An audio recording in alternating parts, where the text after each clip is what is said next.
Greetings everyone, my name is Zaid Idris and I am the SAT reading instructor at Titans Education. I will be running a 10 class crash course on SAT reading that will be starting mid-July, and the registration for it is already open. A bit about myself: I am a recent graduate at the University of Oxford, where I studied philosophy, politics and economics. Even though I studied in the UK, I had given the SAT before in preparation for US applications, where I got 1570 out of 1600 with 780 in reading and writing, which makes me very familiar with how the reading works, because I had to work a long time to get my score up to that standard. After that, I have given the GRE, which is a graduate version pretty much of the SAT, which also covers English and math, and I got a 339 out of 340, and the GRE is a lot harder than the SAT, but because I'd prepared so well for my SATs when I did, a lot of the ways of preparing for the GRE came naturally to me, and I was able to score quite well. And so I'm really excited to be able to share the methods that I'd learned over my time studying for this exam, and share it with all of you. Right, so what is this video going to be about? This video is mainly an overview of what the SAT reading section is about. This will be most useful for people who have never looked at the SAT, have never given a practice exam, or have never given the real exam. And those who have will find most of this familiar, but at the end of this video, I will be talking a bit about how you may want to how you can do well even with self-studying. This is mainly so that this video is useful for not just people who end up taking up the course at Titans Education, but also just want to watch and see how I approach these kinds of problems, because I'll be covering a few questions during this video itself. So this is for them, people who, for whatever reason, feel like not enrolling or can't afford it or are skeptical, whatever. Hopefully by the end of it, you'll see that it's worth your while, but if not, there's still something there for you. So yeah. An overview of SAT reading. What's in it? How do you give the exam? How difficult is it? How long is it? All of that good stuff, while we cover a few questions as well. So without further ado, let's go. So the structure of the SAT reading, it's the first section of the SAT. The SAT, if you don't know, has 4 sections: reading, writing being mostly grammar. There's a no calculator math section, so being good at mental math, and then there's a calculator math section.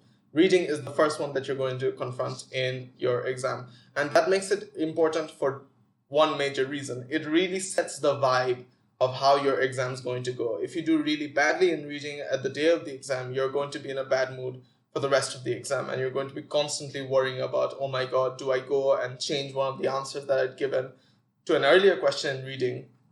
Even though you're not allowed to look at the questions, you can still change the answer on the answer sheet. So those kinds of thoughts will be going through your mind and distracting you from the rest of the topics. That's one of the main reasons I think being able to do well in reading is one of the biggest good things that you can do in an SAT exam, because it has knock-on benefits on the rest of the sections. And the second thing is that if you do well in reading, you can sort of, since most US colleges will look at your holistic application, so your total score in the SAT and not just your reading score, if you do well in reading and you're weak at maths, or you're prone to making silly mistakes in math, you'll be able to cover for it and get away with it.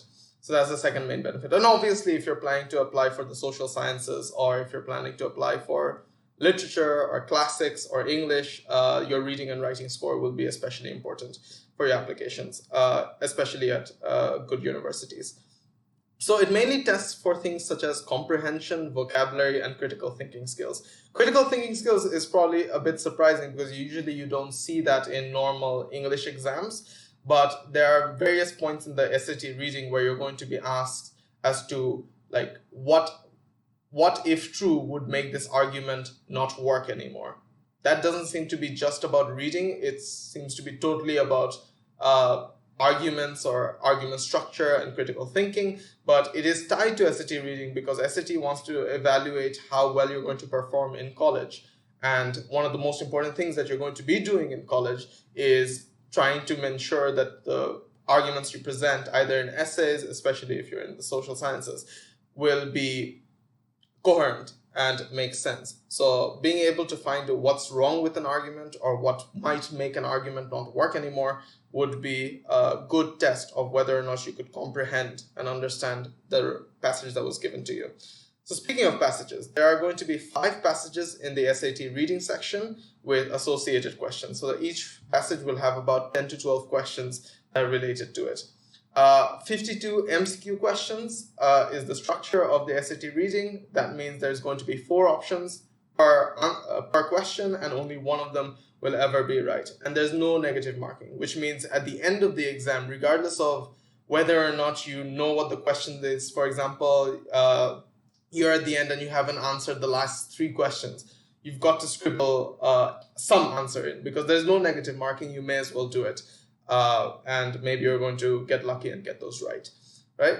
One of the important things to note about the SAT is that it's a standardized exam, which means that it's something that is given internationally to everyone who's planning to apply to the US universities, which is a lot of people. Interesting consequence of this is that even when the SAT tries to make it sound like that there are multiple answers to a question, there aren't. There's just only one correct answer. Otherwise, one could validly give different people can give different answers, and then they'd be like, why aren't we getting marks for it? So the SAT ensures that there's only one answer per question that is indisputably correct, right? And the rest of them are somewhere or another wrong. So even when you get questions like, what is the best synonym for something, or what is the best, what most accurately represents something that was said in a passage, most accurately makes it seem like there are multiple accurate things. One of them will be better than the rest. That's not the case. There's only one that will actually accurately represent what was said in the passage, and the rest of them are in some way or another off. And that's going to come into play later. Right, and how long is it? It's a 65-minute exam, so it's going to be quite a grind. You're going to be sitting there. At the end, you're going to be quite exhausted, so there's going to be a 10-minute break after this section before you move on to the writing session to catch your breath. All right, so I mentioned a bit that there are 5 passages. So what are these kinds of passages like? Some of them are the usual fiction, right? You're going to have just a piece of literature thrown at you, and you're going to be asked questions on the basis of those passages. But there are some more interesting types of passages that come often. And the most important of these is the science passages, the science or the social science passages. And there's often 2 out of the 5 end up being science passages. And the difficulty with these kinds of passages is the fact that they have extremely complex words. They often have jargon. They might have scientific procedures mentioned in them, names of bacteria, etc., which might throw you off if you're not used to reading things like these. Since they are scientific passages, they're often trying to describe a research, or they're trying to talk about the implications of a research, or sort of disagreement among the scientific community, or things like that. So they'll often have long trains of thought. And these are especially likely to have critical thinking questions that I mentioned earlier in this video. So some people find these a bit difficult. The next one that most people find difficult, and these are the 2 main ones that people find difficult, and I would recommend you spend more time on these passages than the other more standard fictional ones, is the history passage. So by the history passage, I mean it's a text taken out of history. So usually these are quite old texts, something like from the 1900s, and sometimes even in the 18 or 1700s. Usually from American documents, right? Something a famous American said.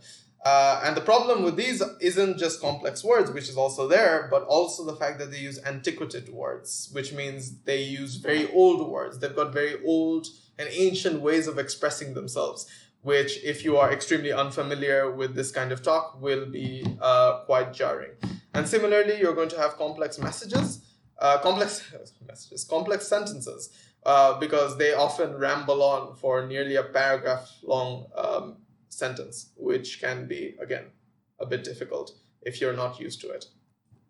Then there's the personal narrative passage. So these are the ones that are given from the perspective of a character, and these are often like the fictional ones. And the major type of complexity that comes from these passages is the fact that they might ask you to infer things.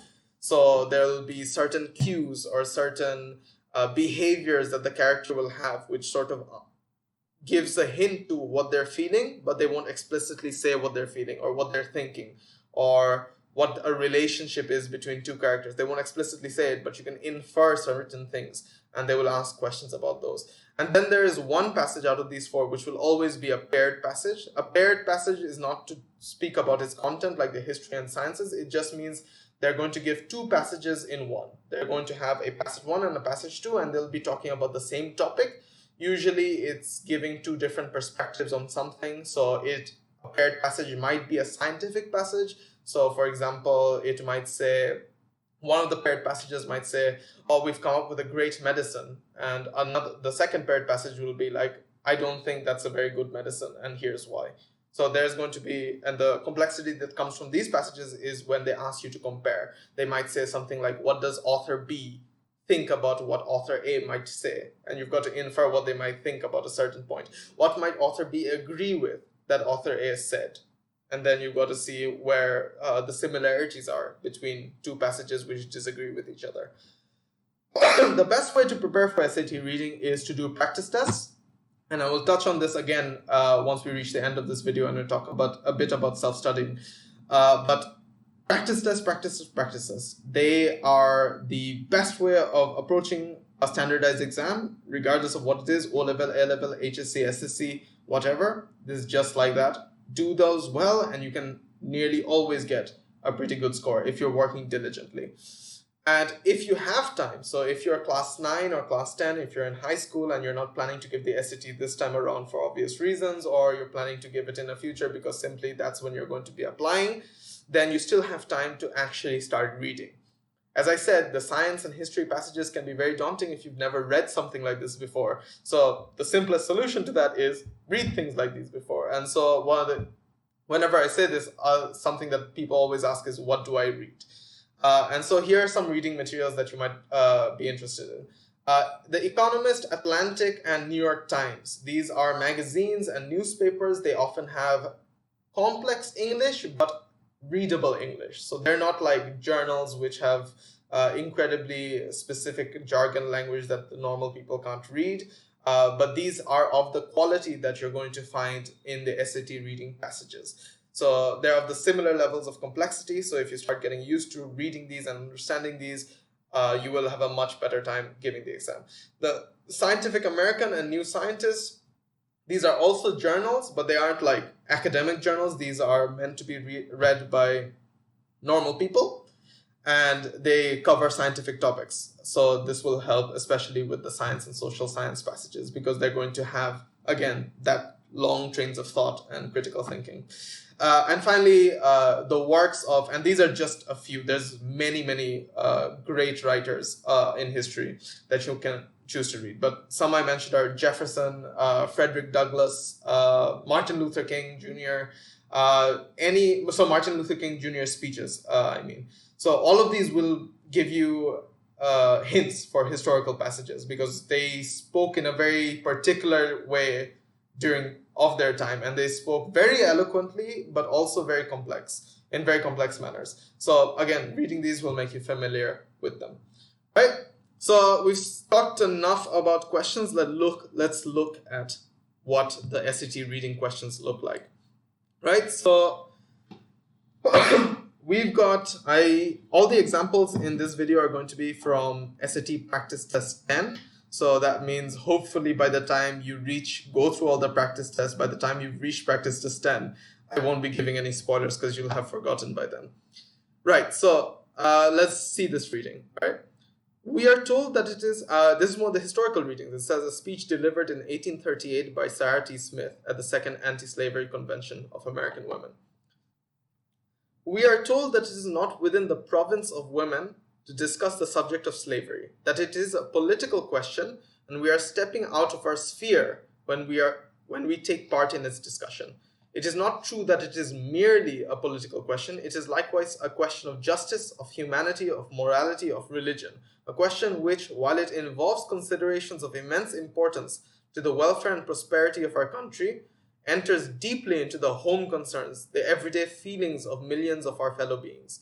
Whether the laborer shall receive the reward of his labor or be driven daily to unrequited toil, whether he shall walk erect in the dignity of conscious manhood, or be reckoned among the beasts which perish, whether his bones and sinews shall be his own or another's, whether his child shall receive the protection of its natural guardian, or be ranked among the livestock of the estate, to be disposed of as the caprice or interest of the master may dictate. These considerations are all involved in the question of liberty and slavery.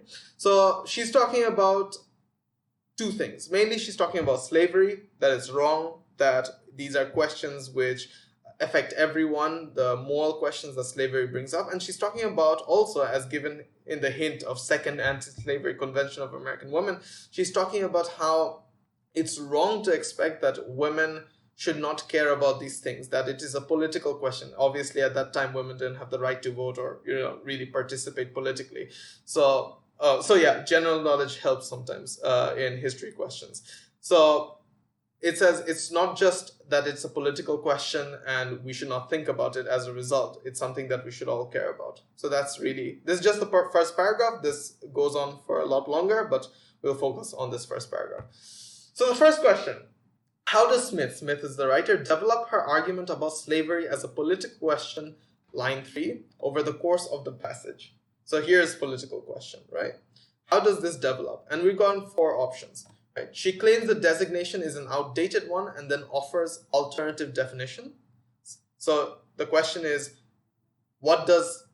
how does she treat the idea that is just a political question over the course of the passage? Obviously, I've only given you guys the first para, but I'll show you why this question is answerable just by looking at the first para. But this is obviously a question about the whole passage. She claims the designation that it is a political question is an outdated one and then offers alternative definition. She dismisses the designation that it is a political question as too narrow, but then demonstrates its relevance to her audience.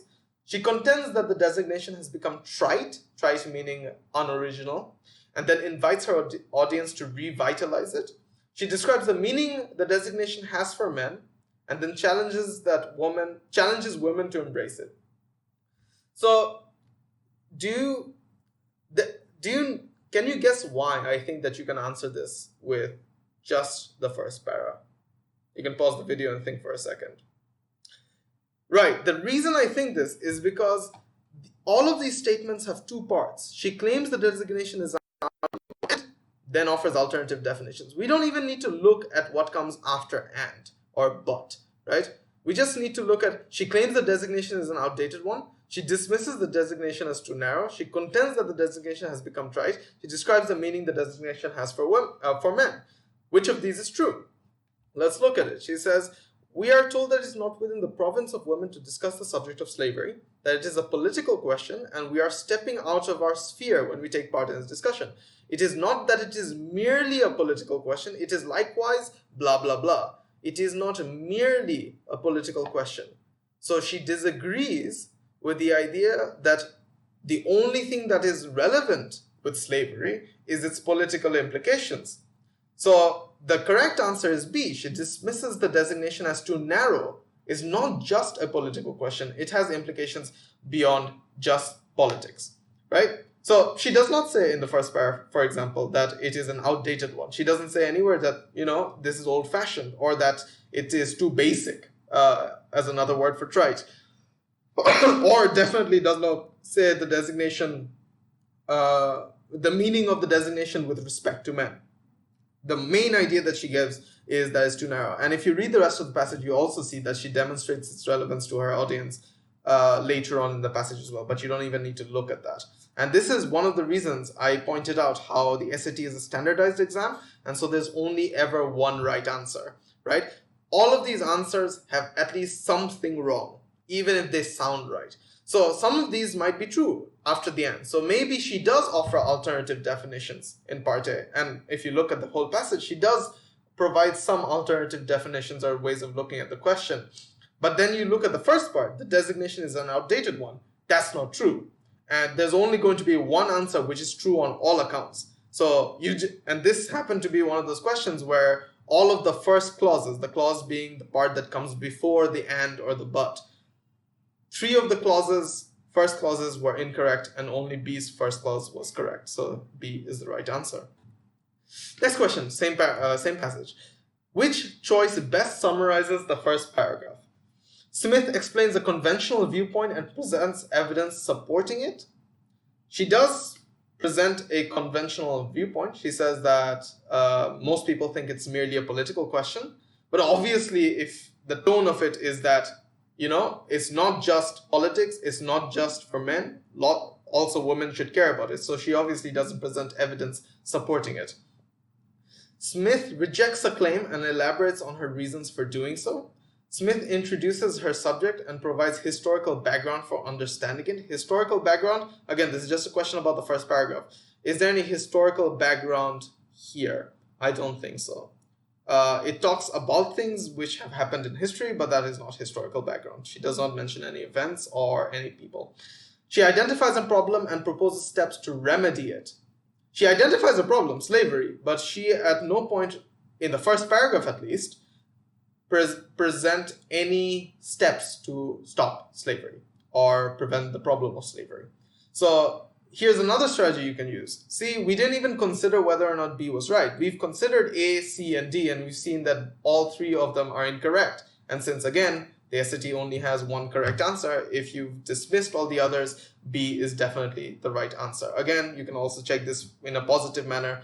Does Smith reject a claim? She rejects the claim that it is merely a political question. She elaborates on her reasons for doing so. She shows all the other concerns that come from slavery beyond politics, the moral concerns, such as whether or not a person will own his body, whether his bones and sinews shall be his own or another. That's a moral question. So that's one of the reasons she rejects the designation of it as just a political question. Right? So these are the kinds of questions you might see in the SAT reading. And this is how I like approaching these. And obviously there's more ways I approach, which I won't be able to cover because I need to try and keep this. I'm looking at the time right now. I've wandered too long, but yeah, I've got to keep this in a digestible amount of time. So types of questions that you're going to find in the SAT reading. Obviously, we've seen 2 examples of the standard analysis questions. These are meant to test your comprehension or your ability to understand the passage, right? We looked into whether which choice best summarizes the first paragraph, so we need an understanding of the first paragraph, etc. Right? So however, this is not the only type of analysis questions. 32 out of the 52 questions will be analysis questions, and they come of various different types, right? And I can't cover all of these, but they all do appear quite regularly in the SAT. So the purpose of a passage, right? The purpose of a phrase, the tone of the reader, tone of the author, there's going to be questions about those. Inference, especially in personal narratives, like whether or not you infer feelings that someone has. They sometimes even throw in graphs and data and ask you to interpret so that they see your comprehension with not just things that are English and straight up essays, but also things which are graphical or tables or things like that. So they're going to throw those at you as well. But there are 2 special types of questions that are a bit quirkier and different in the SAT reading that you might not have seen in other kinds of exams. The first is words in context. There's going to be 10 of these questions. Words in context means they're going to ask you usually for synonyms, and we're going to go through some of the examples here. And then the other is command of evidence, and this is, I think, the more trademark SAT question, and I'll leave the explanation for that when we get to it. So first, words in context. Also, command of evidence is also 10 questions, usually. So words in context. Let's read this. Wegner concedes that questions remain about whether dependence on computers will affect memories negatively. Nobody knows now what the effects are of these tools on logical thinking. Students who have trouble remembering distinct facts, for example, may struggle to employ those facts in critical thinking, but he believes that the situation overall is beneficial, likening dependence on computers to dependence on mechanical hand or other prosthetic device. So Wegner is this person who's saying that we don't know whether or not depending on computers is good or bad for our memories. It might be bad because it means that students are not able to employ those facts that they might have remembered in critical thinking, but he overall thinks that the situation is beneficial. It's good that we have dependence on computers. Question, words in context. As used in line 67, employ most nearly means A, utilize, B, enroll, C, exert, or D, assign. So that's how these questions work. They will ask you a certain word and say what is the closest meaning to it. Here again, remember, the SAT is a standardized exam with only one correct answer. So though they say they most nearly mean something, that isn't to suggest that there are multiple right answers here, of which only one is most accurate.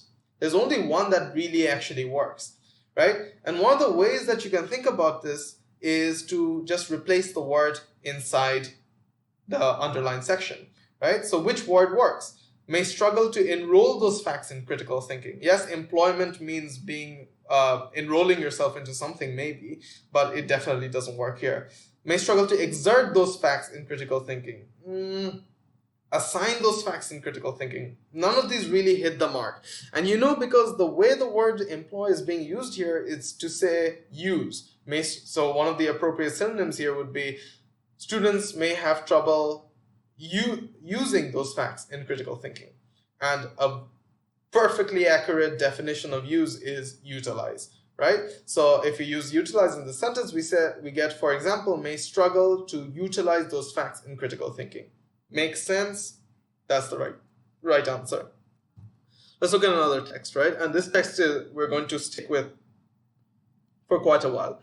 How quickly, though, could these differences in how two kinds of guppies live their lives have evolved? Guppies are a type of fish. Because there are numerous tributaries of the streams in Trinidad, with guppies living in some but not all of them, Resnick realized that he could, as he put in a 2008 paper, treat streams like giant test tubes by introducing guppies or predators to places that had not originally occurred, and then watch as natural selection acted on the guppies. This kind of real-world manipulation of nature is called experimental evolution, and it is growing increasingly popular among scientists working with organisms that reproduce quickly enough for humans to be able to see the outcome within our lifetimes. Right, good stuff. Resnick is this guy, probably a scientist because he's talking about a 2008 paper, who is trying to do an experiment on guppies, the fish, right? That's the general sense we can just get from this paragraph. As used in line 49, popular most nearly means A, accessible, B, suitable, C, widespread, D, likable. Again, one of the easiest ways is to put the word in, right? So the way popular appears is it says this style of conducting an experiment, experimental evolution, is growing increasingly popular among scientists. So increasingly popular among scientists, what's the best meaning of that? It seems to say that it is becoming more common. It's becoming more popular in that sense. It's becoming something that everyone wants to do or is starting to do. It is getting, it's become trending, things like that, right? Which of these most nearly captures that meaning? Becomes accessible? Yes, if something becomes more accessible, becomes cheaper, more people will do it, and that might lead to it becoming more trending. But that's not the exact meaning of what popular is here, right? And you're ending up thinking too much when you go down those lines of track. It's suitable. Suitable for what? Not sure. It's likable. Again, if you don't, like as we did, we thought about what popular meant here even before we looked at it, but we didn't really consider the four options. We just thought about, oh my God, what could popular mean? And so we know that it is not exactly about likability. It's about becoming more common. So obviously something that is more common is likely to be more liked. Reason it might become more common is because more people like it. But again, that's not the exact meaning of what popular means. And we're thinking too much when we try to go for those meanings. The obvious answer here is widespread. It's becoming increasingly widespread, increasingly common, increasingly popular among scientists working with organisms. Words and context aren't just, and here obviously divisions between questions is a bit blurry because earlier I said analysis questions were ones which says, what is the meaning of a phrase? What is the purpose of a phrase? But you can also think of them slightly as a words in context kind of question, right?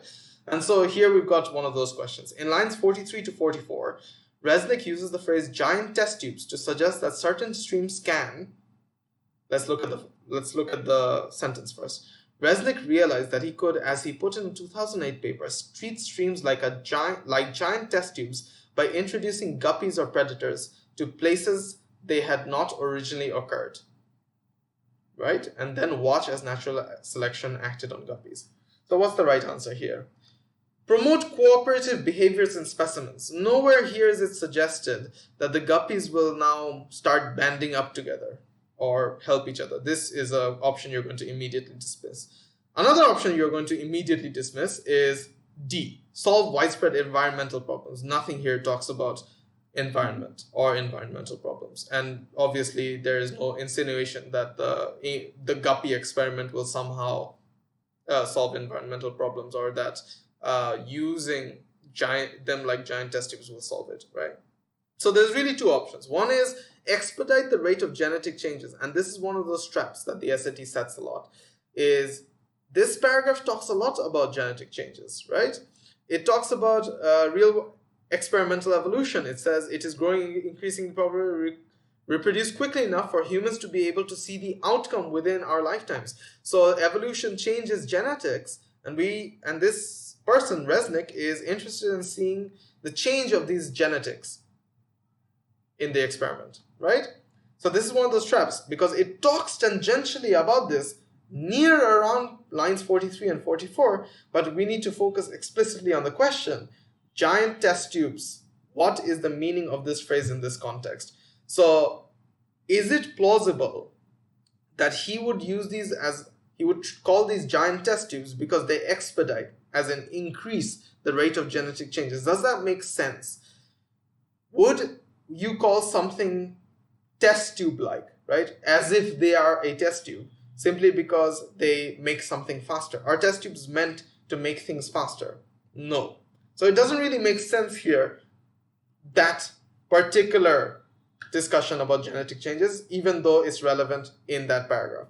The right answer here, again by elimination, and also we'll see because of positive reasons, is to provide suitable experimental conditions, right? So, and this is given by the fact that he talks about they had not originally occurred, right? They weren't originally there. The guppies weren't there at the beginning, so they're sort of like a experimental condition. Everything is sanitized and pure, and anything that you introduce is going to be completely controlled by the human, so you can actually carry out proper experiments, right? That's the sense in which these streams are like giant test tubes, because you can completely control what's inside the test tube. Similarly, you can control what's inside the stream here, right? So that's words in context done, right? And command of evidence, that was the second type of quirky question that I said there to stand up, all right? And we'll continue from the original, or the passage we just had, right? And we'll do an analysis question in a second. So how quickly, though, could these differences in how the two kinds of guppies live their lives have evolved? Blah, blah, blah. Treat streams like giant test tubes to places they had not originally occurred. This kind of real-world manipulation is experimental evolution. It's becoming more popular because these guppies reproduce quickly enough so that humans can actually see the results of evolutionary change within their lifetime. That's the first half of this. And the second half. Along with his students and colleagues, Resnick removed groups of guppies from their predator-ridden lives below the waterfall and released them into previously guppy-free streams above the falls. Although small predatory killifish excuse me, occurred in these new sites, these fish do not pose anything close to the dangers of the cichlids. Then the scientists waited for nature to do its work, and they brought the descendants of the transplanted fish back to the lab to examine their reproduction. After just 11 years, the guppies released in the new streams had evolved to mature later and have fewer, bigger offspring in each litter, just like the guppies that naturally occurred in the cichlid-free streams. Other studies of guppies in Trinidad have shown evolutionary change in as few as 2.5 years, or a little over 4 generations, with more time required for genetic shifts in traits such as the ability to form schools and less time for changes in the colorful spots and stripes on a male's body.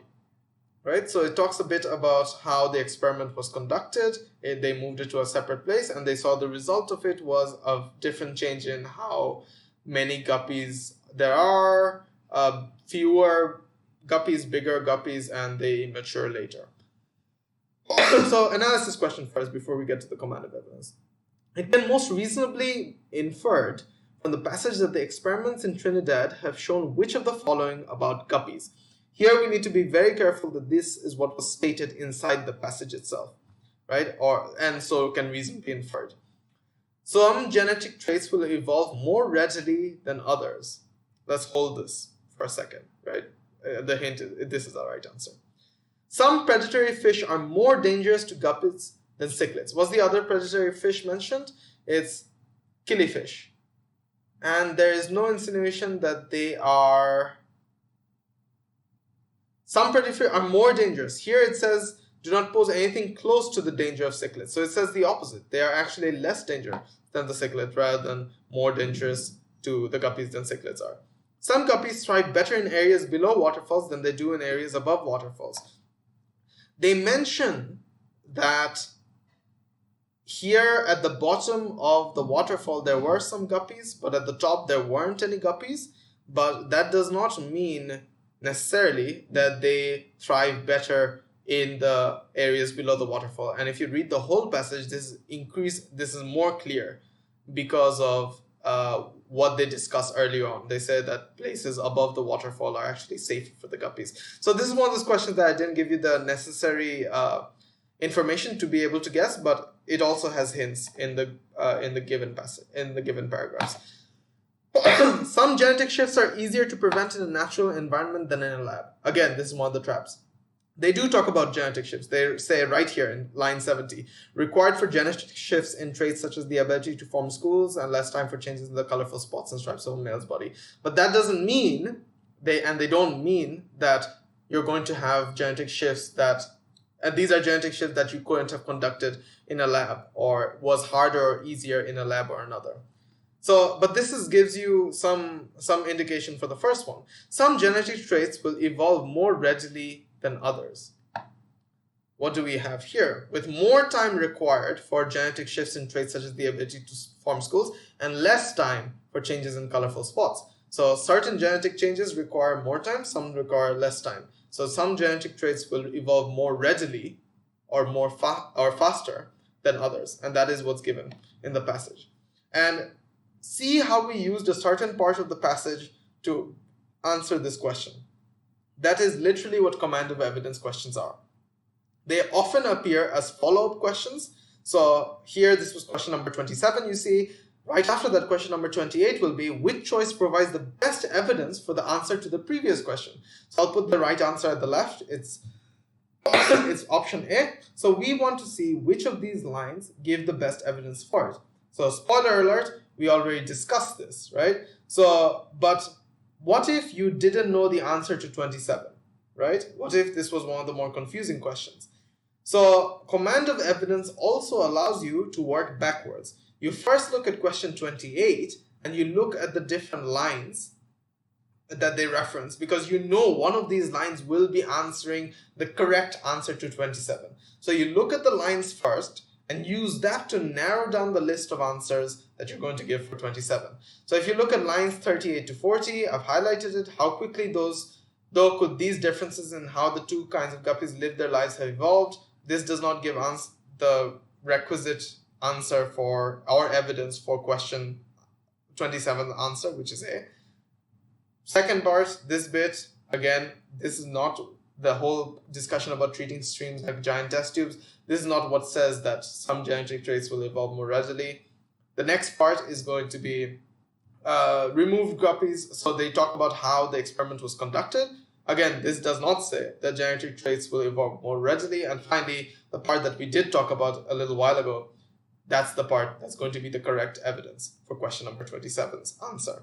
But also, because you can look at these things, you can then cross-reference and see which of these best answers an inference in question number 27. So once you've narrowed it down to just these 4 lines, you can then try and cross-match and see which makes the most amount of sense. Usually you want to do 27 first and then 28, because 28 and then 27 takes longer. You've got to go through every single line. But if you've got no idea, obviously, excuse me, what are you going to do, right? So that's one way the command of evidence shows up. A second way it shows up is as standalone questions, right? Sometimes it's not just follow-up. So question number 23. Which choice provides the best evidence for the conclusion that the streams used by Resnick's teams in their real-world study were not entirely free of predators? So we're looking for a line which gives evidence of the fact that the places where Resnick and his team put the guppies, the new experimental conditions, ended up having certain predators already there. What gives us evidence? Remember the other predator we talked about a little while ago, the kittyfish? That's the line that's going to be most important. That's what? 57 to 59. Although some predatory killifish occurred in those new sites being the experimental test tube-like streams where Resnick put his fish, that is where there were already predatory killifish. So this gives evidence to the fact that they were not completely free of predators. Right? These are what command of evidence. And these are among the harder questions, because if you are the type who does 28 before 27, you can often confuse yourself, right? When you see certain lines, you prime yourself into thinking certain things about the question. You're like, okay, so this is how potentially the answer might be. And if you prime yourself with 28 first, and you know that 3 out of the 4 answers in 28 are wrong, 3 out of 4 times you prime yourself to the wrong answer. Which is another reason I usually recommend to do 27 first before 28, unless you're very sure about your inference skills, which you can. Hopefully you will be by the end of the course. Excuse me. Right. So that is the command of evidence questions, right? And so these are the main types of questions you're going to get. Analysis questions, you're going to get definitional kinds of questions, which were we discussed a little earlier. You ask for synonyms and stuff, meanings of words, and then the command of evidence types of questions. Next, now we come to the part that I promised at the beginning, right? How to practice, right? So self-studying is possible, and I don't want this video to only be relevant for people who end up joining my class later on. How would you go around trying to self-study, right? The main thing, again, as I said, is practice tests. You have 8 practice tests that are available online, and I've given the link here. Obviously, you can just Google SAT practice tests, and you're going to find this link as one of the first options, if not the first option. And the practice tests, you're also going to find the full paper for the full practices, the mark scheme, so all the right answers, and explanations of answers, right? And this is workable. It's possible for someone to self-study based on this, but a word of warning, especially for people who've never done the SAT before or given a practice exam. The explanations of answers, especially for SAT reading, is pretty bad. Some of them are good, right? Some of the answers, they're going to work you through why the other answers don't work, why the current answer does work. But a lot of the answers, especially because College Board is such a big corporation, they're cookie cutter.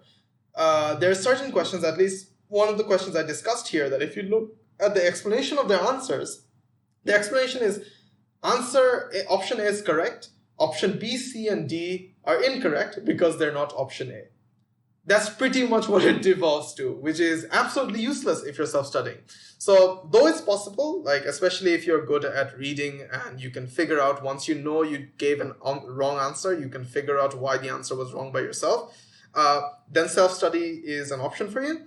But if you find any difficulty with that, I would recommend getting some help. This could be obviously me, or it could be anyone else who has practiced the SAT before and knows quite a lot about it, right? So some tips on self-studying is, if you have, you should definitely do one practice test before you touch anything, before you do any revision. I know that is anathema to people who are used to board exams. You practice and do cram school for 2 years before you sit for that exam.